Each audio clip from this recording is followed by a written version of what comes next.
Myanmar, Thailand এবং চীনে দুই দফায় শক্তিশালী ভূমিকম্পে নিহত হয়েছে অন্তত ২৬ জন। এদের মধ্যেই মিয়ানমারে মারা গেছে ২৫ জন, থাইল্যান্ডে একজনের খবর পাওয়া গেছে মৃত্যুর। ব্যাংককে ৩০ তলা আবাসিক ভবনে ধসে আটকে পড়েছে অন্তত ৪৩ জন। তাদের উদ্ধারে অভিযান চলছে। মায়ানমারের রাজধানীর নেপিদোর বিভিন্ন সড়কে ফাটল দেখা দিয়েছে।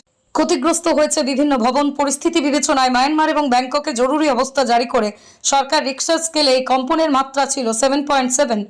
৩০ তলা থেকে এই ভবনটি শুক্রবার দুপুরে ধসে পড়ে। আর যে ছবি এই মুহূর্তে আপনারা দেখছেন, লোকজন বের হয়ে রাস্তায় জড়ো হচ্ছে। একটি ভবনের ছাদে সুইমিং পুল থেকে পানি বাইরের নিচ দিকে ছিটকে পড়তে দেখা গেছে।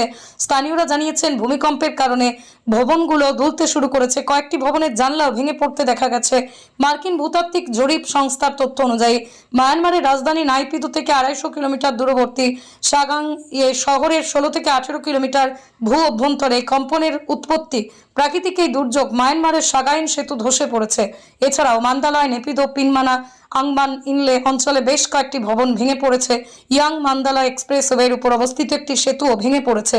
এছাড়াও ৩৬২ মাইল ভেঙে পড়েছে।